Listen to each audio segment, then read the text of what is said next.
lecture.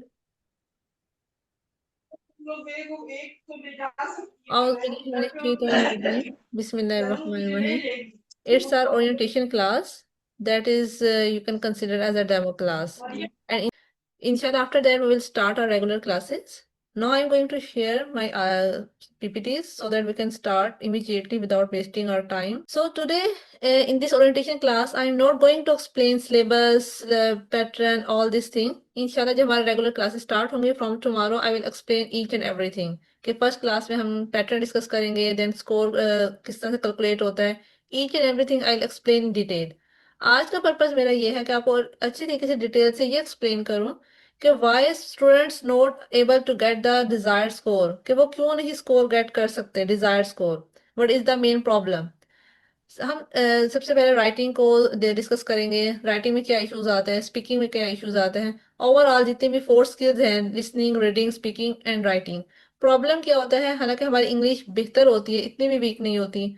बात students की तो इंग्लिश वीक है, उनके लिए तो मैं स्टार्ट में एक बात कह देती हूँ कि if your English foundation is not like average, मतलब आपकी एवरेज भी नहीं है, इट इज नॉट बेटर, तो सबसे पहले आप प्रिपेयर करें. आप सबसे पहले स्टार्ट फ्रॉम बेसिक्स, कि आप अपनी इंग्लिश को इम्प्रूव करें.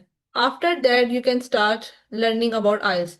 अगर कोई ये सोचता है स्टूडेंट कि वो डायरेक्ट जो है वो डायरेक्ट आइल्स की तैयारी कर ले, तो ऐसा नहीं हो सकता. इसके लिए मैं छोटी सी एग्जांपल देती हूँ, फिर मैं अपनी पीपीटी स्टार्ट कर देती हूँ. आप ये देखिएगा कि आइल्स जो है ना सिर्फ ये पैटर्न है, यानी कि जो आप आइल्स की तैयारी कर रहे होते हैं, आप देखते हैं कि रीडिंग में ये क्वेश्चंस आएंगे. जैसे मैट्रिक में, अगर आप मैट्रिक का सिलेबस प्रिपेयर ना करें, पूरा साल एग्जाम की तैयारी ना करें, आप चैप्टर्स रीड आउट ना करें, जस्ट आप ये प्रिपेयर करते रहेंगे अच्छा पैटर्न क्या है, क्वेश्चन कौन कौन आई मीन कितने आने हैं. अगर 10 मार्क्स के 5 क्वेश्चन आते हैं पेपर में, आप बस ये देखते रहेंगे अच्छा 5 क्वेश्चन आने हैं, और आप जस्ट रफली उनको प्रिपेयर कर लेंगे. अच्छा ये क्वेश्चन जो आते हैं उनको ऐसे राइट करना होता है, क्वेश्चन यहाँ से स्टार्ट करना होता है, यहाँ पे एंड करना होता है, इतनी लाइंस का क्वेश्चन लिखना होता है.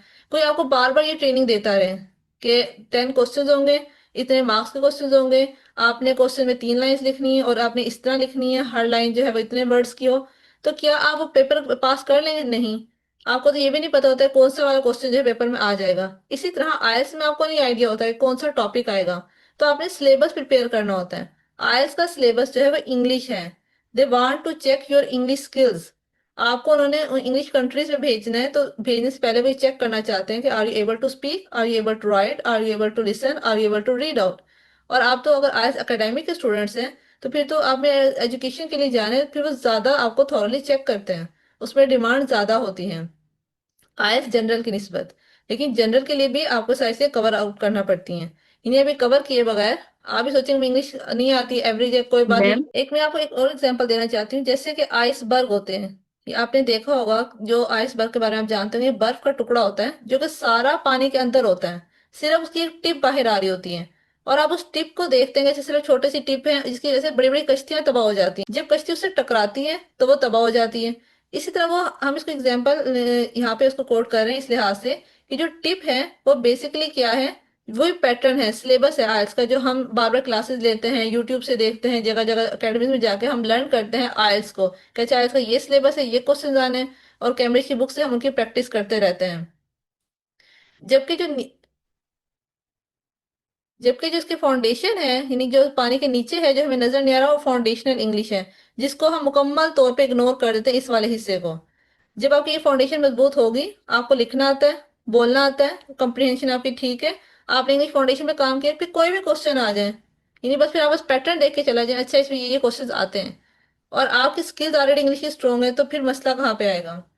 असल में मसला यहाँ होता है और हम इसको तैयार करने की कोशिश करते रहते हैं. तो ये नहीं होगा. जैसे कि अगर आपने कोई मिल्क शेक बनाना है और आप कहें कि नहीं मैंने आम को भी नहीं देखना कि आम खरीदने नहीं खरीदने, बस मैं जो जग है सेट करता रहूंगी, जग में डालने में रेसिपी में जो इंग्रेडिएंट डालने हैं उनको मैं नहीं देखूंगा, सिर्फ रेसिपी की जो मेथड उसको फॉलो करूंगा. तो इंग्रेडिएंट होंगे आपके पास तो मेथड फॉलो होगा ना. आप सिर्फ मेथड पे काम कर रहे हो तो इंग्रेडिएंट देख ही नहीं रहे, उसमें जो जो डलने पहले उसको तो आप खरीद के लिए मैंगो लेकर आए अपने पास. आई मीन भी स्किल्स डेवलप करें, तो इंग्लिश स्किल्स डेवलप करेंगे तो खुद ब खुद आपकी जो है वो तैयारी आसान हो जाएगी. अच्छा, हम मजीद आगे चलते हैं. ये मैं आपको बताऊंगी कि आप कैसे कर सकते हैं, एंड पे मैं इसका आंसर भी दूंगी, और आप एंड में मुझसे क्वेश्चन भी पूछ सकते हैं. हर मसले का ना हल होता है. हम यूजुअली क्लासेस में we always mention the problems and sometimes we don't mention the solution, but इंशाल्लाह I will try to mention solution of every problem that I mention कि ये प्रॉब्लम आता है, ये प्रॉब्लम आता है, उसका सोल्यूशन भी आपको साथ साथ बताऊंगी। एक बात याद रखिएगा कि बहुत सारे स्मार्ट स्टूडेंट्स होते हैं, उन्होंने प्राइवेट यूनिवर्सिटी से पढ़ा होता है और शुरू से इंग्लिश के साथ उनका लेना देना रहा होता है, लेकिन फिर भी मसला कहाँ होता है, वो फिर भी क्यों नहीं जो है 5 बैंड से ज्यादा गेट कर रहे होते हैं। प्रॉब्लम ये है कि एक्चुअली जो आईएलटीएस है वो जज करता है आपको। वो क्या क्या चीजें चेक कर रहा होता है? IELTS basically checks your grammatical accuracy. Accuracy means accurate, यानी कि आपने मुकम्मल तौर पे एक्यूरेट होना है। It is just not about the tenses, it is about each and everything that matters.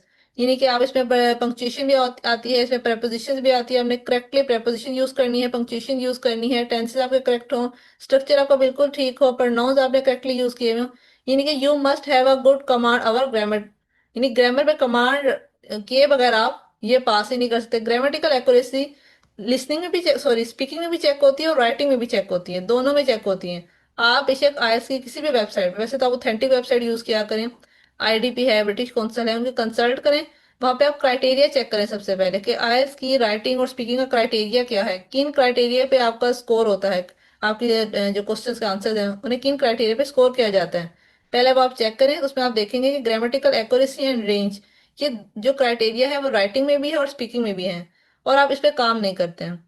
एक मैं एग्जांपल आपसे पूछती हूँ, आप सब मुझे इसका बेशक चैट में आंसर कर दें या स्पीकर ऑन करके। बहुत छोटी सी बात है। The boy is sitting. अब आप मुझे बताएं यहाँ पे क्या आएगा, इन आएगा या ऑन आएगा? The boy is sitting on chair. On chair. Okay okay, thank you, आपने ऑन कहा है, यानी कि आप लोग कह रहे हैं कि ऑन चेयर। अच्छा, इसका जो आंसर वो इन भी करेक्ट है और ऑन भी करेक्ट है। अब ये डिफरेंस थोड़ा सा यहाँ पे ये है कि आपने देखना है कि अगर तो चेयर के बाजू हैं, if the chair is with 2 hands, बाजू के जो बाजू वाली चेयर होती है, अगर उस पर कोई बंदा बैठा हुआ है, बॉय बैठा हुआ है, तो आप कहेंगे the boy is sitting in the chair. अगर बाजू नहीं है, फ्लैट चेयर है, तो फिर आप कहेंगे the boy is sitting on the chair. तो both are correct but there is some difference, यानी कि इतने छोटा सा रोल है that matters. Next point that I want to discuss is about range, कि ग्रामेटिकल रेंज का क्या मतलब है, and what's about the coherence and cohesion, कि कोहेरेंस एंड कोहेजन का क्या है। ये सारे क्राइटेरिया में इंक्लूड है कि हमने जब भी राइटिंग करनी है उसमें कोहेरेंस भी डालना है, कोहेजन भी डालना है, और ग्रामेटिकल रेंज भी का भी ख्याल रखना है। ग्रामेटिकल रेंज से मुराद है you can right one sentence in a many ways. एक सेंटेंस को लिखने के बहुत सारे वेज होते हैं। For example, you are writing your first sentence in a simple clause, and throughout the essay, or throughout the writing, or throughout the speaking, you use the simple sentences. That will not be considered that you have a great grammatical range. आपने क्या करना है, change करना है structure. Try to show them, उनको आपने जाहिर करना है कि that you have a good command over grammatical range as well. आप एक बात को कई अंदाज से बोल सकते हैं। फॉर एग्जाम्पल, एक सेंटेंस ग्रामेटिकली करेक्ट है, there is no grammatical mistake. Grammatical का हमने डिस्कस कर लिया, ग्रामेटिकल एरर्स होते हैं। सबसे पहले आपने अपनी ग्रामर पे काम कर लेना है अच्छे तरीके से। जो मेजर एरर्स हैं वो आपने दूर कर लेने हैं, ठीक है, वो आपके ठीक हो गए। फॉर एग्जाम्पल, वो उस पर ठीक करने का हमारा का जो क्वेश्चन है कि हाउ वी कैन इम्प्रूव। एक तो दो चीजें होती हैं, ये नॉम चॉम्स्की के बारे में आपने शायद सुना होगा, he is the father of English linguistics. He tells us he has written a book and he has told us कि how we can acquire a language, कि किसी भी लैंग्वेज को हम कैसे सीख सकते हैं। कोई भी लैंग्वेज हो, it is not only about English, though he the father of English linguistics, उन्होंने जनरली सारी लैंग्वेज के बारे में बात की। We can learn any language if we improve our competency, यानी कि कोई भी लैंग्वेज सीखने के दो लेवल्स हैं, एक है कॉम्पिटेंस और दूसरा है परफॉर्मेंस। यानी कि first of all work on your competence, आपने अपनी कॉम्पिटेंस को इम्प्रूव करना है। इसके बारे में काफी सारी थेरीज हैं मुख्तलिफ लोगों की, लेकिन मैं आपको जनरली एक बात समझाना चाह रही हूँ कि कॉम्पिटेंस होगी, कोई इनपुट होगा आपके पास तो आउटपुट होगा। यानी अगर आपको माइंड में नॉलेज ही नहीं है, without knowledge how you can improve.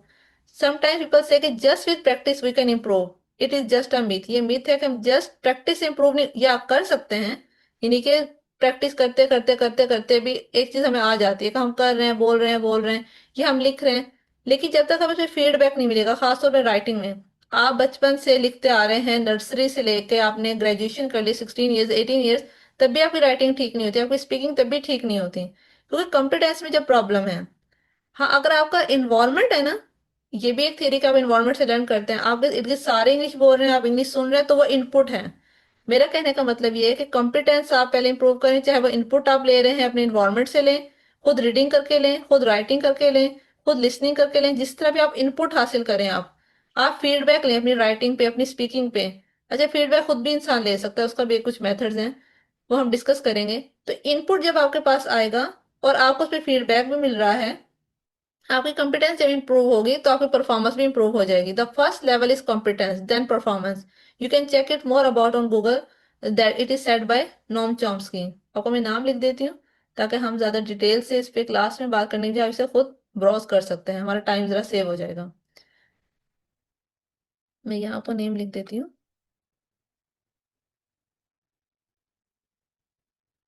Is a great writer और उन्होंने काफी सारी बुक्स लिखी हैं, how we can acquire second language. पहली लैंग्वेज तो हमारी जैसे उर्दू है, हम सेकंड लैंग्वेज कैसे अक्वायर कर सकते हैं। ये मैंने एक स्ट्रक्चर लिखा है। फर्स्ट सेंटेंस है, it is better for you that you should leave the job. अब ये बात आप कह सकते हैं कि आपके लिए बहुत अच्छा है, आपको चाहिए कि आप जॉब छोड़ दें। अब इसमें you have use a lot of words. बहुत सारे स्टूडेंट्स कहते हैं उनको वोकैबुलरी का प्रॉब्लम है और उन्होंने बहुत सारे वर्ड यूज करके सिंपल से सेंटेंस कह दिए, लेकिन ये बहुत सिंपल सेंटेंस है। इसके कंपैरिजन में अनदर सेंटेंस है, it is better to leave the job. ये बेहतर है कि आप जॉब छोड़ दें। एक टू लगाकर, द वर्ड टू, ये कितना छोटा सा वर्ड है, टू लेटर्स का, और इसने इतनी लंबी जो ये पूरी फ्रेज थी, दैट यू शुड, इस सारे को टू से रिप्लेस कर दिया गया। अच्छा, इससे भी ज्यादा जो है वो कंसाइज, प्रोफेशनल या एकेडमिक जो सेंटेंस है वो है, you had better leave the job. अब हैड बेटर का यूज अगर आपको पता होगा तो आप इसको इजीली यूटिलाइज कर सकते हैं, यूज कर सकते हैं in your writing. This is about structures. English में वैसे तो बहुत सारे स्ट्रक्चर्स हैं, लेकिन अगर हम इनको इकट्ठा करें एक ग्रुप्स में, और जनरली अगर हम कहें तो there are only almost 70 to 80 structures. 70 to 80 structures हैं, आप उनको लर्न करें, प्रैक्टिस करें। You can write such type of sentences. You had better leave the job, ये एक स्ट्रक्चर है छोटा सा। Had better basically is a modal verb. As you have studied can, could, may, might, ये आपने basics पढ़े हैं मॉडल वर्ब, लेकिन आपने ये हैड बेटर मिस कर दिया है। हैड बेटर भी एक मॉडल वर्ब है, जैसे कि कैन एक मॉडल वर्ब है। तो कैन का बाद भी फर्स्ट फॉर्म यूज होती है, इसलिए हैड बेटर के बाद फर्स्ट फॉर्म यूज हुई भी है। आपको लगता है कि हैड के बाद हमेशा थर्ड फॉर्म यूज होती है, या यू आर राइट, हैड के बाद हमेशा थर्ड फॉर्म यूज होती है जब हैड हम यूज कर रहे होते हैं परफेक्ट में। लेकिन यहाँ पे हैड के बाद बेटर आया हुआ है। ठीक है, हैड बेटर मिल के कंपाउंड वर्ड है, ये एक सिंगल वर्ड नहीं है। हैड जब सिंगल वर्ड के तौर पे यूज होता है तो फिर हम थर्ड फॉर्म लगाते हैं, but here had is has been use with better, now it is a compound word, जो कि मॉडल वर्ब है, उसके बाद हमेशा फर्स्ट फॉर्म आती है। आपको पता है कि मॉडल वर्ब के बाद मैम हमेशा फर्स्ट फॉर्म लगाते हैं। जी नम्रा। मैम ये इतनी एडवांस इंग्लिश हम सीख के मतलब ये कहाँ पे यूटिलाइज करेंगे इसको, स्पीकिंग में या राइटिंग में? जब आप चीज सीख लेते हैं ना, फिर उसको हर जगह यूटिलाइज करें, फिर क्या मसला, जब सीख ही रही है। अच्छा। आप राइटिंग में नहीं भी। वैसे मैं ये कह रही हूँ, मुझे ये ना मतलब ऐसे लग रहा है कि जैसे बहुत एडवांस में नहीं जा नहीं रहा है। नहीं, बहुत एडवांस नहीं है। देखिए, आपने आईएलटीएस एग्जाम हम्म। क्लियर करना है। आप देखो, ये ना चीजें अच्छा। एडवांस इसलिए लग रही होती हैं क्योंकि हमने कभी लर्निंग की तरफ उस तरह से तवज्जो नहीं दी होती। हमने बहुत मुश्किल हम्म। पढ़ाई की हुई है, यानी हमने ग्रेजुएशन किया हुआ है और हमने बहुत चीजें मेमोराइज की हैं। बल्कि इंग्लिश हम्म। सीखना ज्यादा आसान है अगर हमने सीधे तरीके से सीखी होती, तो हमें बहुत आसानी से चीजें आ हाँ। जाती। जी वकास, हम्म। शायद जी वकास। जी Waqas, please, you can ask question. चलिए, जब तक वो क्वेश्चन नहीं पूछ रहे हैं, हम आगे करते हैं। जी सलाम जी। जी वकास, वालेकुम वालेकुम सलाम। मैडम। वालेकुम सलाम। क्या हाल है मैडम, खैरियत से? जी जी, आप बताएं। अच्छा मैडम, ये मैं एफपीएससी वगैरह के लिए मैं अप्लाई कर रहा हूँ ना, तो एफपीएससी में जो ग्रामर है वो थोड़ी सी टफ होती है। जी जी। तो इस हवाले से भी ये फायदेमंद होगी मेरे लिए। अच्छा, आपके लिए आईएएस का कोर्स तो बिल्कुल फायदेमंद नहीं होगा, क्योंकि आईएएस में आईएएस का पर्टिकुलर एक पैटर्न है और जो चीजें आप पीपीएससी के लिए कह रहे हैं, तो वो चीजें पीपीएससी में जो क्वेश्चन आते हैं बहुत डिफरेंट आते हैं। वो एमसीक्यू वाला जी जी पेपर मैडम। होता है, उसके तैयार करने के लिए हमें एक्टिव वाइज पैसिव वाइज की एडवांस लेवल को देखना होता है, जबकि हम आईएएस में बहुत बेसिक करवाते हैं। यानी कि आईएएस में जो रिक्वायरमेंट है, अच्छा आपको अच्छा। जनरल एक्टिव पैसिव आदि गुजारा हो जाता है, और इनको सिंपल ही बल्कि लिखना चाहिए। लेकिन अगर आप यूपीएससी के लिए अप्लाई कर रहे हैं तो वहां पे तो बहुत एडवांस लेवल के क्वेश्चंस आते हैं। प्रपोजिशन जो है उसकी, ये जो मैंने बहुत सिंपल आपसे इन और ऑन का डिफरेंस पूछा था, वहां पे बहुत एडवांस आते हैं। उसका एक तो पेपर मेरे पास होगा, मैं आपसे शेयर हम्म। करूंगी, वहां पे तो बहुत टफ चीजें आती हैं। टफ इतना भी नहीं होता, लेकिन ये कि वो इन डेप्थ चीजें होती हैं, तो उसको आपके लिए अलग से प्रिपेयर जी करना जी चाहिए, पूरी बिल्कुल। ग्रामर को आपको उसको तैयार करना चाहिए। आईएलटीएस में तो इस हद तक जरूरत ही नहीं होती। अच्छा अच्छा अच्छा अच्छा। अच्छा, हम आगे कंटिन्यू करते हैं। वैसे मैं असल में जी जी, आप ये सारी केसी चीजें के अगर में 17 और 18। सॉरी मैंने जी आपके जी। बात इंटरप्ट कर दिया, आप मुझसे ना मैसेज पे डिस्कस कर लीजिएगा ताकि हम अपनी क्लास को कंटिन्यू करें। अब ये क्लास आप अटेंड करें, उसके बाद फर्दर जो आपके इंडिविजुअल क्वेश्चन होंगे वो हमसे उस पर पूछ लीजिएगा, ठीक है? चले चले ठीक है मैडम, असल में मैं बीच में डिस्कनेक्ट हुआ था ना, तो मुझे लगा शायद आप डिस्कशन की क्लास चल रही है। सॉरी। ओके ओके, कोई बात नहीं। अच्छा, अब दो अच्छा मैम, ये इन्होंने कौन से कोर्स के बारे में बोला है? वो क्या नाम है, उन्हें क्या कहते हैं? पीपीएससी का वो कह रहे हैं उन्होंने एग्जाम देना। पीपीएस? अच्छा। पीपीएससी ये अच्छा अच्छा, ओके।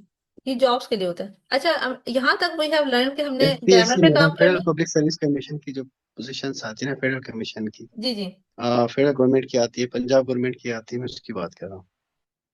अच्छा, आगे ओके, देखते हैं। जज़ाकल्लाह अब खैर। दो चीजों पे हमने काम कर लिया, ग्रामर, यानी हमने ये आइडिया लेना है जिस अभी कि हमें ग्रामर अपनी इंप्रूव करनी है। मैं आपको ये चीज रियलाइज करवाना चाहती हूँ कि आप बेशक ये क्लासेस ज्वाइन नहीं भी करते हो, खुद प्रिपेयर करना चाहते हैं या किसी भी थ्रू आप यूट्यूब के थ्रू कर रहे हैं, अकेडमी ज्वाइन करते हैं, तो आपको ये रियलाइज एटलीस्ट होना चाहिए कि अगर जब तक आपकी ग्रामर इंप्रूव नहीं होगी, आपके आईएएस की आप तैयारी करेंगे तो वो बैंड डिजायर्ड बैंड नहीं गेट कर सकते। तो कहीं ना कहीं अपनी ग्रामर इंप्रूव करें। इसका आंसर साथ ही दे दूंगी कैसे ठीक हो सकती है। डेफिनेटली अब आप ग्रामर की बुक्स पढ़ने नहीं बैठ सकते हैं, पढ़नी चाहिए, प्रैक्टिस करनी चाहिए if you have time. But if you don't have time, if you have jobs and ETC, आप राइटिंग करें ऑन डेली बेसिस और उसका फीडबैक लें टीचर से। कोई भी इंस्ट्रक्टर है, आप उसका फीडबैक लें। देखिए, अगर आप एक सेंटेंस लिख चुके हैं, दो सेंटेंसेस, टीचर आपको गाइड करेंगे कि बेटा यहाँ पे टू नहीं आना, यहाँ पे ये आना है, तो आपको एक रूल पता चल गया है। तो जितना ज्यादा राइटिंग सबमिट करवाते हैं, जितना ज्यादा टीचर फीडबैक देती है, उतनी ज्यादा आपकी इंप्रूवमेंट आती रहती है। अब 2 मंथ्स में जब आप डेली सबमिट करवा रहे हैं और डेली आप इंप्रूवमेंट कर रहे हैं, यानी कि मिस्टेक टीचर जब बताएं, आपको फीडबैक दें, आप उनको लर्न करेंगे रीजन क्या है। अगर मैं कहूँगी ये सेंटेंस ठीक नहीं है, I will mention the reason कि यहाँ पे शुड नहीं, यहाँ पे मे आना चाहिए था। What is the difference between should and may, I will explain so you can get the idea. मैंने वैसे मिसाल के तौर पे ये बात कही है, तो आपको आइडिया हो जाएगा, फिर वो नेक्स्ट टाइम मिस्टेक ना करें। तो फीडबैक लेते रहते, गलतियां करते करते गलतियां आपकी दुरुस्त हो सकती हैं। आयल्स में ग्रामर इंप्रूव करने का ये मेथड होता है, जब आप आयल्स की तैयारी कर रहे हैं तो फीडबैक लेते रहें। तो जो क्लासेस अदरवाइज यूट्यूब पे सारा मटेरियल पड़ा हुआ है, सारे लेक्चर्स पड़े हुए हैं, आप वहां से लर्न कर सकते हैं। तो कोई भी फिजिकल या ऑनलाइन क्लास का पर्पज यही होता है, आपको इंस्ट्रक्टर मिल जाता है who can provide you the feedback. Main purpose in classes का एक्चुअल में ये होता है कि आपको फीडबैक मिले और आप उसको इम्प्रूव करें। बहुत सारे स्टूडेंट फीडबैक ले भी लेते हैं तो वो दोबारा सेम गलतियां रिपीट करते रहते हैं, उसको इम्प्रूव नहीं करते, तो फिर उनका स्कोर इम्प्रूव नहीं होता। सो टीचर के साथ से बहुत सारी चीजें स्टूडेंट पे भी डिपेंड होती है कि वो उसे कितना इम्प्रूव कर रहा है, कितना सीरियस ले रहा है। अच्छा, एक और जो कंसेप्ट है आइल्स में, ये बहुत मैटर करता है एवरीवेयर। आपने जो भी स्किल का टेस्ट देना है, रीडिंग सॉरी राइटिंग का या स्पीकिंग का, अगर उसमें कोहेरेंस एंड कोहेरेंस नहीं है तो उसमें आपका बैंड आ ही नहीं सकता। इसकी एग्जांपल ही देखते हैं। ग्रामेटिकली करेक्ट है दोनों सेंटेंसेस। पहला सेंटेंस है the king died and the queen died. पहला सेंटेंस है कि बादशाह भी मर गया और मलका भी मर गई। और दूसरा सेंटेंस है the king died and in his grief the queen died. उसके सदमे में क्वीन मर गई। डिफरेंस यहाँ पे क्या है? आपको क्या लग रहा है कौन सा बेहतर है? मीनिंग तो कन्वे दोनों से हो रहे हैं, ग्रामेटिकली भी दोनों करेक्ट हैं। आपको क्या लगता है कि बैंड किस पे आएगा, फर्स्ट पे सेकंड पे? सेकंड पे मैडम, सेकंड पे। Yes. So according to you, बहुत सारे स्टूडेंट चुप हैं, आप सब पार्टिसिपेट कर सकते हैं। Yes ma'am, yes. यस। आप मैंने ये लेट करेंगे। ज्वाइन किया तो फिर यस। ओके, सो आप फोकस करेंगे विच one sounds like a story. दोनों में से दोनों की मीनिंग क्लियर है, पता चल गया अच्छा, बादशाह भी मर गया और मलका भी मर गई है। कंसेप्ट भी मिल गया हमें, ग्रामर भी करेक्ट है, बट कंसीडर कि which one sounds like a story, which one feels like academic and logical, and which one would score higher in IELTS writing. तो अब आप लोगों ने बताया कि वो क्यों, क्या है, सेकंड वाला है। क्यों है, हम इसको थोड़ा सा मजीद एक्सप्लोर करते हैं, क्या रीजन है। जो फ्रेज है ना इन हीज ग्रीव, इसने कनेक्शन डेवलप किया है। मैं आपको ये बताना चाहती हूँ यहाँ पे कि कोहियन के लिए ना कोहेसिव डिवाइसेस होती हैं। स्टूडेंट्स उनको मेमोराइज कर लेते हैं, and therefore but however, ये डिवाइसेस लोग मेमोराइज कर लेते हैं और पुट करके आ जाते हैं और कहते हैं कि हमने कोहेसिव डिवाइसेस जो है, ट्रांजिशनल डिवाइसेस भी जिन्हें कहा जाता है, वो हमने लगाई हैं। यूजली हमें ये बताया जाता है कि आपने राइटिंग में ट्रांजिशन डिवाइसेस यूज करनी है। हम लेट से निकालते हैं, याद करते हैं और लिख कर आ जाते हैं। ऐसा नहीं है। फर्स्ट सेंटेंस में ट्रांजिशनल डिवाइस एंड यूज हुई है, लेकिन फिर भी उसका बैंड कम आएगा, सेकेंड सेंटेंस का ज्यादा आएगा। क्यों? क्योंकि सिर्फ आपने वर्ड्स नहीं ऐड करने, बल्कि बेटर लिंकिंग करनी है, बेहतर अंदाज से लिंक करना है। Just it is not about more words कि आप होएवर, देयरफॉर, मोर एवर ही लफ्ज लगा कर आ जाए। आपने कनेक्शन डेवलप करना है। बादशाह मरा, मलका मरी, दो वाकयात हुए। एक है आप साइड बाय साइड इन दो वाकयात को लिख कर आ जाएं। एक है आप इन दोनों में कॉज एंड इफेक्ट का रिलेशनशिप पैदा करें। आप कहेंगे बादशाह मरा और उसके सदमे में उसकी वजह से मलका की भी मौत हो गई। तो ये स्टोरी बन गई, प्लॉट बन गया, एक लिंक बन गया, एक लॉजिकल फ्लो बन गया इसमें। तो अपने पहले सेंटेंस को दूसरे से कनेक्ट करना होता है। कनेक्शन के 8 वेज हैं। कोहियन जब हम टॉपिक पढ़ेंगे आपको मैं आर्ट मेथड्स सिखाऊंगी इंशाल्लाह। आप उसमें लर्न करेंगे कि किस तरह एक सेंटेंस से दूसरा सेंटेंस कनेक्ट किया जाता है। तो ये कोई मुश्किल चीज नहीं है। आप बहुत सारे अपनी लाइफ में इनको अप्लाई भी कर रहे होते हैं। उर्दू में तो हम बहुत ज्यादा कर रहे होते हैं। हम हमेशा लिंक लिंक करके ही बात कर रहे होते हैं। आज हमें कोई हर्ट करते हम उसके पीछे के सारे हर्ट्स निकाल के उसको बता रहे होते हैं, उस दिन ऐसा हुआ था, उस दिन हम सारा लिंक बहुत करते हैं। तो ये हमारी प्रैक्टिस में ऑलरेडी है, लेकिन बस हमें इसको थोड़ा सा रियलाइज करना है। बहुत सारी चीजें हम कर रहे होते हैं, हमारे सबकॉन्शियस में होते हैं, हमारे आर्काइव में पड़ी होती हैं चीजें, बस उसको हम यूटिलाइज नहीं करते, प्रैक्टिस नहीं करते, अपने कॉन्शियस में नहीं लाते। सिर्फ ये मसला होता है। इसलिए हमें लग रहा होता है कि शायद ये बहुत एडवांस है, मुश्किल है। ऐसा नहीं होता। With the passage of time जब आप प्रैक्टिस करते रहते हैं, आपके कॉन्शियस में आ जाती है, चीजें आसान हो जाती हैं। सो आयल्स में राइटिंग जो है इसमें कोहियन का क्या मतलब होता है कि it is a logical flow, it is a clear relationship between ideas. कि आप दो आइडिया के दरमियान रिलेशनशिप बताएं कि बात की है तो अगली बात आप क्यों कर रहे हैं, उसका पीछे से ताल्लुक क्या है। कॉज और इफेक्ट का रिलेशनशिप जरूर डालें। रेफरेंस लिंक्स, अब रेफरेंस से मुश्किल से लफज लग रहा है आपको कि रेफरेंस पता नहीं क्या चीज है। रेफरेंस का मतलब प्रोनाउंस होता है। कि आप अगर प्रोनाउन का प्रॉपर यूज कर रहे हैं, प्रोनाउंस क्या होते हैं, he, she, it, they, you, we, I, आपको आते हैं, आप ऑलरेडी भी यूज करते हैं। जरा कॉन्शियस इसका यूज कर लें तो आप कोहेरेंट डेवलप कर सकते हैं। तो ये ज्यादा मुश्किल चीज नहीं है। वकास में आपका क्वेश्चन लास्ट में लेती हूँ, बस थोड़ा सा ही रह गया। सो you can now understand what is the difference between band 6 and band 7 is just for, you can say, one O- linking idea। कि आप एक आइडिया को लिंक किस तरह कर रहे हैं, बेटा है वो इससे आपका बैंड जो है वो फर्क पड़ जाता है। ओके, अब हम यहाँ एक और चीज देखते हैं। ये राइटिंग टास्क 2 का प्रॉम्प्ट है। आपको एक क्वेश्चन आया है राइटिंग टास्क में, इसमें हमें ऐसे लिखना होता है। टॉपिक है, do you agree or disagree that online education should replace traditional classrooms. क्या वो ट्रेडिशनल क्लासरूम को रिप्लेस करेंगी ऑनलाइन एजुकेशन। फॉर एग्जाम्पल, एक स्टूडेंट ने लिखा है, I agree with this opinion because online education is very useful for students.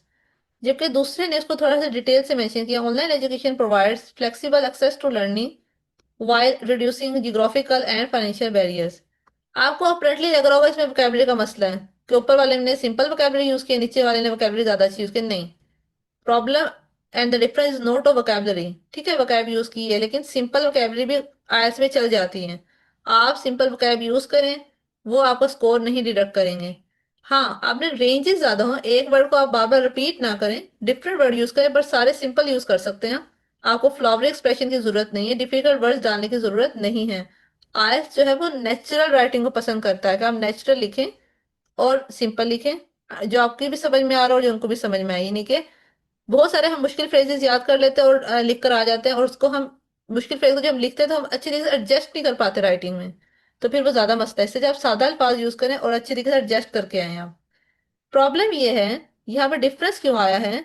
Difference इसलिए कि इस बच्चे ने, यानी कि जिसने भी फर्स्ट सेंटेंस लिखा है, उसने ओपिनियन दी है कि I agree with this opinion. क्यों, क्योंकि वो यूजफुल है। Why it is useful, how it is useful. उसने क्वेश्चन नहीं अपने आप से किया कि क्यों यूजफुल है, हवा में बात कर दी कि बस वो यूजफुल है स्टूडेंट्स के लिए। वाई, कैसे, क्यों यूजफुल है, कैसे यूजफुल है। जबकि यहाँ पे इस बात को डिटेल से एक्सप्लेन कर दिया गया है।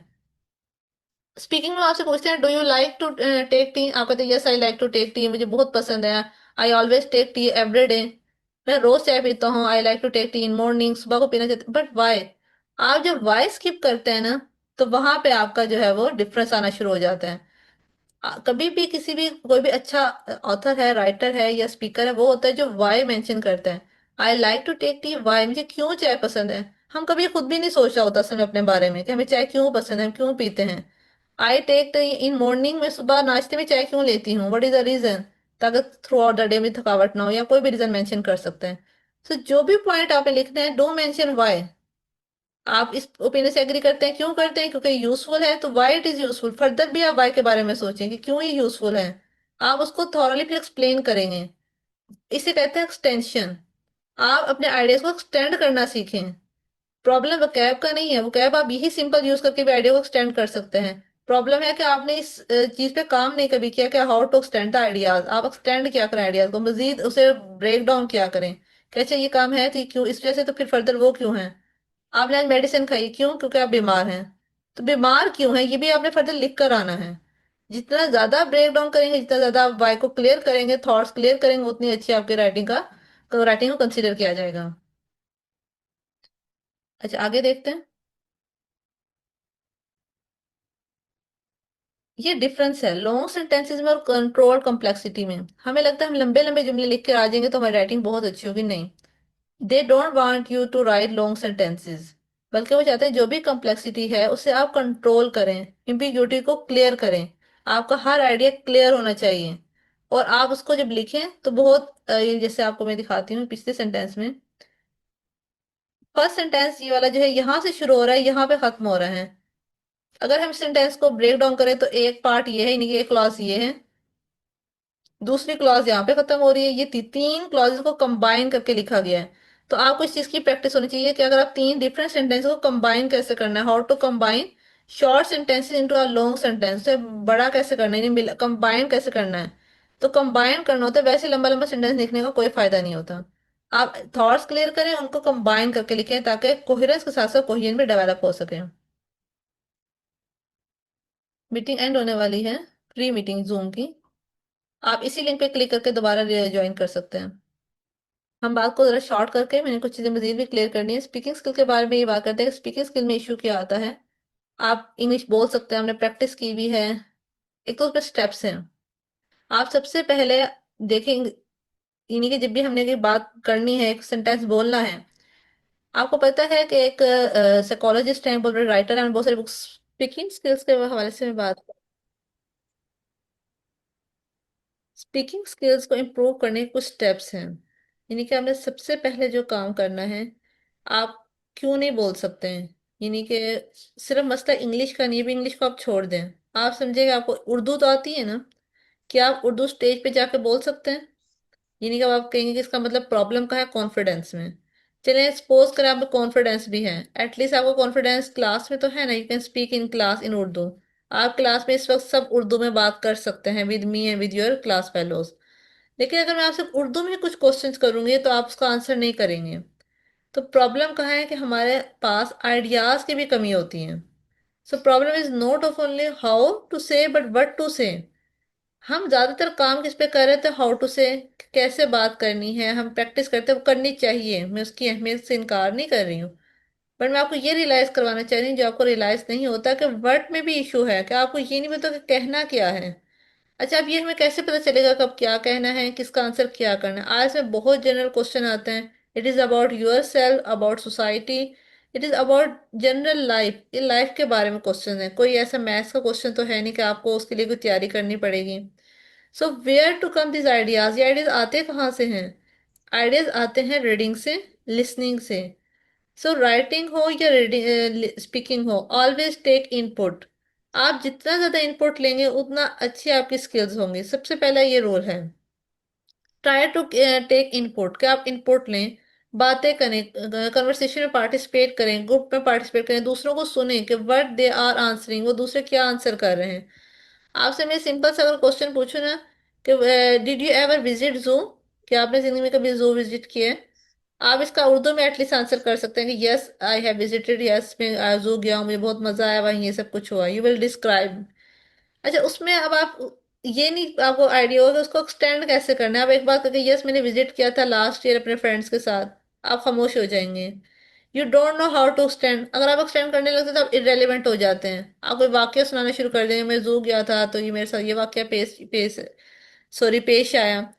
हालांकि वो रेलिवेंसी भी मैटर करती है स्पीकिंग में या राइटिंग। कोई भी आप कंटेंट जब डेवलप कर रहे हैं, स्पीकिंग और राइटिंग का मतलब ये है कि आप एक कंटेंट उनको प्रोवाइड कर रहे हैं, आप लिख के या बोल के उनको कुछ बता रहे हैं। तो दो चीज सबसे पहले है कि आपको वर्ड पे काम करना चाहिए कि कहना क्या है। आप यहाँ पे सेम है वही बात करें, आपको पता होना चाहिए कि how to extend your answers, कि आंसर्स को एक्सटेंड कैसे करना है, किस लॉजिकल फ्लो के साथ एक्सटेंड करना है कि वो इरेलीवेंट भी ना लगे और आप वो बात कह भी सकें।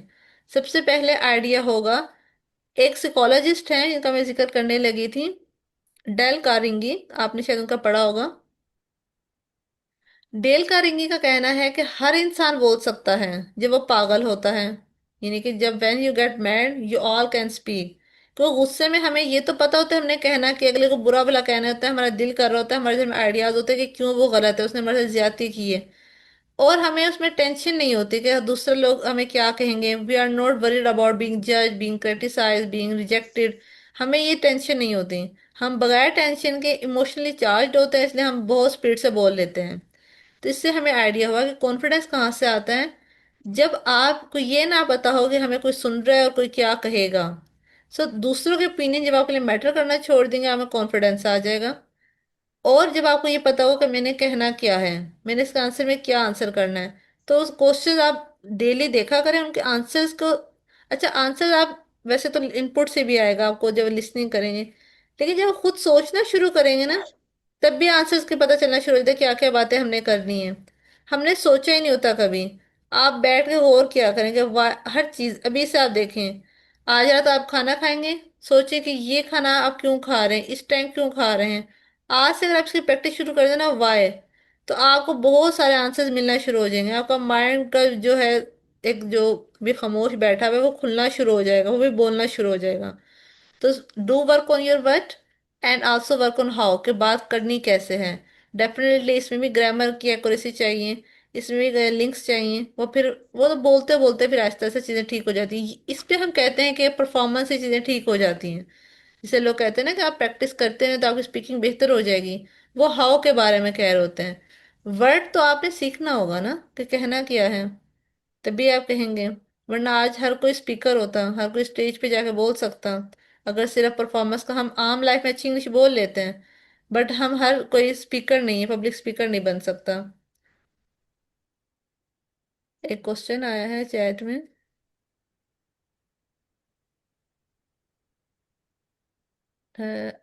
एनी हसीब कुछ कहना चाह रही है। अस्सलाम वालेकुम, ठीक है, वालेकुम अस्सलाम एनी। ओके, सो नेक्स्ट आपको मैं कुछ मिथ्स के बारे में बता क्लियर कर देती हूँ।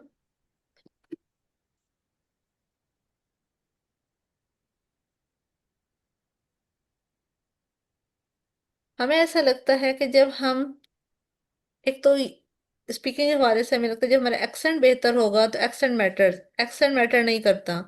आज जो एग्जामिनर होता है वो हर तरह का एक्सेंट को एक्सेप्ट करने की एबिलिटी रखता है। आप जिस भी एक्सेंट में बोल रहे हैं, whether in Pakistani whether in Indian, वो एक्सेप्ट करता है, उसके कोई बैंड नहीं है, उसमें कोई इशू नहीं आता। So you can speak in your own tone, आप बल्कि नेचुरल जितना बोलेंगे उतना ज़्यादा अच्छा साउंड करता है। लॉन्ग आंसर्स नहीं देने, आंसर्स कंप्लीट होना चाहिए। कंप्लीटनेस में और लॉन्ग में डिफरेंस होता है। समटाइम शॉर्ट आंसर भी कंप्लीट होता है, समटाइम लॉन्ग आंसर भी इनकम्प्लीट होता है। Completeness matters, not long answers. तो जब भी आप आंसर देखे देखे क्या मेरा आंसर कंप्लीट है। जैसे मैंने आपको अभी स्टेटमेंट दिखाई थी कि online education is very useful for students, ये बात कंप्लीट नहीं थी।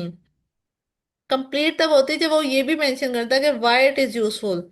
सो try to complete your answers, not make it long.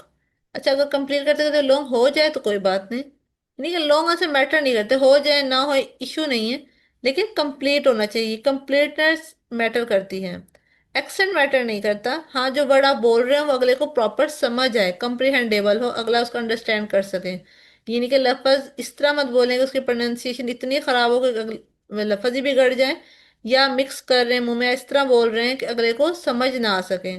So try to speak clearly. आप क्लियरली बोल रहे हैं तो एक्सेंट मैटर नहीं करेगा। स्पीड मैटर नहीं करती कि आप स्पीड से बोल दें, आपने बगैर अटके बोलना है, बगैर ट्रांसलेशन के बोलना है। ऐसा ना कि आप माइंड में ट्रांसलेट कर रहे हैं और कर रहे हैं, इससे अवॉइड करना है। आप स्पीड नॉर्मल रख सकते हैं, आराम आराम से बोल सकते हैं। You can listen to BK Shivani, he is a great public speaker, और वो बहुत आराम आराम से बोलती हैं। इंग्लिश में उनकी वीडियोस हैं, उर्दू में भी हैं, हिंदी वैसे वो हैं, इंडियन है। आप उनको सुनेंगे, आपको आइडिया होगा कितने आराम आराम से वो बोलती हैं। But she is also considered as a good speaker. तो स्पीड मैटर नहीं करती, मैटर ये करता है कि आप कॉन्शियसली कितने आराम से बोल रहे हैं। आपको ट्रांसलेट नहीं करना पड़ रहा, आपको सोचना नहीं पड़ रहा, आप एक फ्लो के साथ बोल रहे हैं। सो आपकी लैंग्वेज में टास्क रिस्पॉन्स सबसे मैटर करती चीज़ कि जो पूछा गया वो बताया जाए। स्पीकिंग में रेलिवेंसी मैटर करती है, कंप्लीटनेस मैटर करती है। इन चीज़ों पे काम किया करें। अगर फ्लुएंसी ही मैटर करती होती, आपका एक्सेंट मैटर करता होता, तो नेटिव स्पीकर सारे आइज क्लियर ना कर लेते हैं। They should all get 9 band. लेकिन बाहर के नेटिव स्पीकर भी 9 बैंड नहीं गेट कर पाते हैं। एक स्टूडेंट है, last year, yes last year, वो कनाडा में होते हैं और काफ़ी साल से हैं। उन्होंने पीटी का एग्ज़ाम देना था, पीटी में भी यही सारी चीज़ें होती हैं। और वो दूसरी दफ़ा वो तैयारी करने के लिए उन्होंने मेरे पास एडमिशन लिया। देखिए वो बाहिर हैं, अगर उन्होंने टेस्ट क्लियर, उनके ज़ाहिर बात स्पीकिंग भी ठीक है, वहाँ जॉब कर रहे हैं, अपना बिजनेस चला रहे हैं वो, सॉफ्टवेयर हाउस। तो अगर वो स्पीकिंग में फ्लुएंसी एक्सेंट ये मैटर करते हुए उनको तो आराम से क्लियर हो जाता। प्रॉब्लम ये नहीं है, प्रॉब्लम ये है कि जो आप आंसर दे रहे हैं वो रेलिवेंट है, कंप्लीट है, लॉजिकल फ्लो है उसमें या नहीं है। आप नेचुरल सिंपल अंदाज से भी बोलेंगे। हम उन चीज़ों पे काम करते हैं, उनके लिए परेशान हो रहे थे जो मैटर ही नहीं करती, कि हमारा एक्सेंट खराब है, हम वोकेबलरी कहाँ से लेकर आए।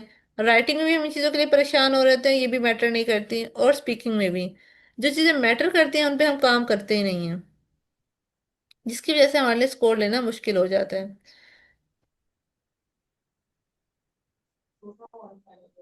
अच्छा, अब राइटिंग के हवाले से हमें क्लियर हो गया कि हमें किस किस पहलू पे काम करना है। स्पीकिंग में भी हमें क्लियर हो गया। रीडिंग के हवाले से थोड़ी सी बात कर लेते हैं। रीडिंग में कॉम्प्रिहेंशन मैटर करती है। अच्छा, रीडिंग का मसला ये है कि आप अगर रीडिंग के टेस्ट पे गौर करें ना, कि 60 मिनट्स का जो टेस्ट है उसमें जो क्वेश्चंस आते हैं, अगर आपको मैं टाइम दूं 2 to 3 or 4 आवर्स का, आप पूरा टेस्ट आराम से, बहुत कम क्वेश्चन होंगे जो आपसे गलत होंगे, लेकिन आप उसको शायद आराम से जो है वो अटेम्प्ट कर लें। अगर आपको टाइम में बढ़ा दूं, उन्होंने टाइम कम रखा है, उसका मकसद क्या है कि 40 क्वेश्चन 60 मिनट में सॉल्व करने हैं। वो क्या चेक करना चाहते हैं? आपकी स्पीड नहीं, आपकी कंप्रीहेंशन। वो देखना चाहते हैं कितनी जल्दी आप टाइम मैनेज करके वो कंप्रीहेंड कर लेते हैं, यानी कि एक नज़र डालते साथ आपको वो चीज़ें कंप्रीहेंड हो जाती हैं। इससे क्या आपको मिलता है सबक, कि आपने पूरा पैराग्राफ नहीं रीड करना। ना ही वो आपको चाहते हैं कि आप पूरे का पूरा वर्ड टू वर्ड वर्ड पढ़ें। वो चाहते हैं कि आपकी रीडिंग इस तरह से हो कि आप एक कंटेंट देखें तो फौरन से उसको आइडिया आप पिक कर सकें। ये नहीं कि उसमें स्ट्रेटेजी लगानी है। आप स्कैनिंग करने सीखें, स्कीमिंग पे काम करें। सबसे अहम है स्ट्रक्चरिंग को लर्न करें। जब स्ट्रक्चरिंग ठीक हो जाएगी, आपकी राइटिंग भी ठीक हो जाएगी, स्पीकिंग भी, और आपकी रीडिंग भी ठीक हो जाएगी। आप स्ट्रक्चर से अंदाजा लगा लेंगे इसमें क्या आंसर आना चाहिए, नाउन लगना चाहिए, वर्ब लगना चाहिए, क्या लगना चाहिए। सब्जेक्ट के बाद नेक्स्ट वर्ड मिसिंग होता है और स्टूडेंट उसके अंदर कुछ भी वर्ड लगा के आ जाते हैं। हालांकि पता है सब्जेक्ट के बाद अगर कुछ वर्ड मिसिंग है, for example filling the blanks वाले क्वेश्चन हैं, ये मिसिंग वर्ड्स वाले क्वेश्चन है रीडिंग में, तो मतलब वहाँ वर्ब ही आना है। तो जो गिवन वर्ड्स हैं या आपने पैराग्राफ में से कोई वर्ड ढूंढना है तो वर्ब ही लगाए ना। आप नाउ या कुछ भी लगा कर आ जाते हैं, आपको आइडिया नहीं होता कि ये तो 100% गलत होगा, क्योंकि सब्जेक्ट के बाद हमेशा वर्ब आता है। तो जब हम स्ट्रक्चरिंग पे काम करते हैं तो हमारी रीडिंग कॉम्प्रिहेंशन भी इम्प्रूव हो जाती है, आंसर्स हमारे आना शुरू हो जाते हैं, हमें करेक्ट हम फाइंड आउट करने लग जाते हैं। कॉम्प्रिहेंशन रीडिंग वैसे इम्प्रूव होती है बार बार रीडिंग करने से। इसका कोई और हल नहीं है, आप बार बार रीडिंग करें और बहुत रीडिंग करें, आपकी कंप्रीहेंशन खुद ब खुद इंप्रूव होना शुरू हो जाएगी। लिसनिंग, लिसनिंग में डिस्ट्रैक्टर्स होते हैं, वो डिस्ट्रैक्ट कर रहे होते हैं आपको। आपके कानों का टेस्ट नहीं कि आपको कानों में आवाज आ रही नहीं आ रही। बहुत सारे वर्ड्स हमें वाकई नहीं समझ आ रहे होते और वो समझ आना जरूरी भी नहीं होते हैं। आम लाइफ में भी हम मुझसे कोई बात कर रहे हैं, मैं आपसे बात कर रही हूँ, आपको बहुत सारे मेरे वर्ड्स नहीं समझ आ रहे होंगे, वो स्किप हो गए होंगे। आप मुझसे बात करते हैं फोन कॉल पे, कुछ वर्ड मुझसे स्किप हो जाते हैं, नेटवर्क इशू की वजह से, सिग्नल प्रॉब्लम की वजह से, but I am able to get your point. तो आपने पूरी लिस्टिंग सुन के पॉइंट गेट करना होता है। तो प्रैक्टिस आपने कंप्रीहेंशन की करनी है, रीडिंग और लिसनिंग दोनों ठीक हो जाएंगे। राइटिंग और स्पीकिंग को इम्प्रूव करने के मैं आपको ऑलरेडी तरीके बता चुकी हूँ। तो आप में से वो स्टूडेंट जिनको लगता है कि फाउंडेशन वीक है, तो first of all work on your English foundation. English की फाउंडेशन ठीक होगी तो खुद ब खुद बाकी चीज़ें भी ठीक होना शुरू हो जाएंगी। If you have any other question you can ask. आज मेरा मकसद आपको सिर्फ ये बताना था so that you can learn कि आइल्स, मैंने ये नहीं समझाना कि आइल्स है क्या। I just want you to feel कि व्हाट इज आइल्स, क्या आइल्स है, कि फील करें। लर्निंग तो आज शुरू ही नहीं है, लर्निंग तो कल से स्टार्ट होगी। एक आपको आइडिया देना था एक्चुअली में आइल्स है क्या। It is not a difficult, it's a very fun, मतलब ये बहुत मज़े की चीज़ है अगर आप इसको समझे ना।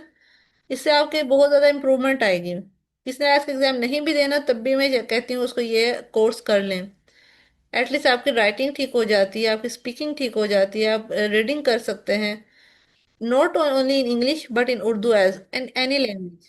जब चीज़ें ऐसे से बेहतर होती हैं फिर हर लैंग्वेज में इम्प्रूवमेंट आना शुरू हो जाती हैं। कोशिश क्या करें, बुक्स रीडिंग वैसे भी क्या करें अपनी लाइफ में ना। Hello ma'am. जी जी, आपने किसी ने हैंड रेज किया था, हमाद, यस प्लीज। मैम मुझे मतलब ये ग्रामर में बड़ा इशू है, ये राइटिंग में। अच्छा, राइटिंग की जो ग्रामर है ना, उसके दो ही तरीके हैं। अगर आपकी बहुत वीक है तो फिर तो आप प्रॉपर ग्रामर कोर्स कर लें पहले अच्छे तरीके से, बेशक एक 1 मंथ का कर लें। अगर आपको लगता है कि नहीं आप बेसिक कर लेते हैं, बस थोड़े से डेप्थ लेवल पे इश्यूज हैं, तो फिर आप ऐसा करें, आईएलटीएस का कोर्स कंटिन्यू रखें। और इस कोर्स में जो आपको होम टास्क डेली प्रोवाइड किया जाता है वो सारे स्टूडेंट्स को अटेम्प्ट नहीं करते हैं। आप अटेम्प्ट करें डेली बेसिस पे। आपको राइटिंग टास्क दिया जाएगा, आप डेली लिखें। टीचर आपको डेली फीडबैक देंगी। जब टीचर आपको फीडबैक देंगी, आपको बताएंगे कि यहाँ ये गलती है, आप साथ साथ रूल्स लर्न करते जाएं और उनको प्रैक्टिस करते जाएं। जहां जब आपको बताएंगे इसको यूं करना है, इसको यूं करना है, आप वो लिखते जाएं, नोट करते जाएं। इस तरह आप देखेंगे 2 मंथ्स के बाद आपकी राइटिंग वैसे भी ठीक हो चुकी होगी। अगर आप एवरेज हैं, अगर बिल्कुल मैम और होता है कि हमारी बहुत बेसिक लेवल की चीजें भी ठीक नहीं होती, तो फिर बेहतर होता है कि हम जरा स्टार्ट से चीजों को शुरू कर लें। यस मैम ये मुझे जो है ना, ये कोड वुड और ये कोड का तो मतलब फ्यूचर में होता है, लेकिन इसका could have been would have been इसका मतलब बिल्कुल समझ नहीं आया। कोड भी शुड भी इस तरह ना। अच्छा अच्छा, ये नहीं कि आपको बेसिक चीजों में भी मसला आ रहा है। आपको वैसे चाहिए कि आप ना आईएलटीएस के कोर्स के साथ साथ एक दफा इंग्लिश फाउंडेशनल कोर्स भी कर लें, या एक दफा जी। करें कि आईएलटीएस को शुरू कर दें 1 वीक की क्लास लेकर। आपको आइडिया हो जाएगा कि आईएलटीएस के कोर्स में आपको कितनी ज्यादा लर्निंग हो रही है ग्रामर के पॉइंट ऑफ व्यू से। अगर आपको लगेगा कि आपको अलग से ग्रामर की जरूरत है तो फिर बाद में अलग से भी ज्वाइन कर लीजिएगा। आप ग्रामर आप कर दिए मैम? जी, मैं इंग्लिश फाउंडेशन कोर्स भी करवाती हूँ। जो उसकी कब क्लास हो? अच्छा, क्लासेस जो है ना, जब ग्रुप बनता है तो मैं नई क्लास स्टार्ट करवा देती हूँ। अभी तक मैंने उसको प्लान नहीं किया, लेकिन जब अगर स्टूडेंट्स हो ना 4 to 5 स्टूडेंट्स हो तो मैं न्यू ग्रुप स्टार्ट कर देती हूँ। तो फिर मैं आपको इन्फॉर्म कर दूंगी। आप मुझे बस अपनी क्यूरी भेज ठीक है। दीजिएगा कि आपने ये कोर्स करना है। जब, क्योंकि क्लास में मैं ठीक है ज़्यादा मैम। स्ट्रेंथ नहीं रखती, मैं मैक्सिमम 10 स्टूडेंट्स के बाद मैं न्यू ग्रुप स्टार्ट कर देती हूँ, या 5 6 स्टूडेंट्स होते हैं क्लास में। तो आप मुझे क्यूरी ठीक है मैम। भेजिए, बस 4 to 5 मेरे स्टूडेंट्स होंगे तो मैं न्यू ग्रुप स्टार्ट कर दूंगी। मैम बस मेरे पास अभी 2 महीने, मुझे मई में जो है ना एल्ट्स देना है। ठीक, चलिए आप मुझे मैसेज कीजिएगा, फिर मैं आपको डिटेल से आपके इंडिविजुअल क्वेश्चन को डील करूंगी, ठीक है, आपको आंसर कर दूंगी। ठीक है। किसी और का कोई और क्वेश्चन? मुस्तफ़ा कमाल, आपने कुछ कहना हो? नहीं मैम, मेरा कोई क्वेश्चन नहीं है। आपने ज़बरदस्त तरीके से हमें फील करवाया, और मुझे तो वैसे भी मोटिवेशन थी, लेकिन आपने मुझे जो मोटिवेशन थी आइल्स के बारे में उसको इनहेंस किया। और वैसे मेरे पास टाइम भी है, और इंशाल्लाह मैं इस कोर्स को ज़बरदस्त तरीके से कर लूँगा।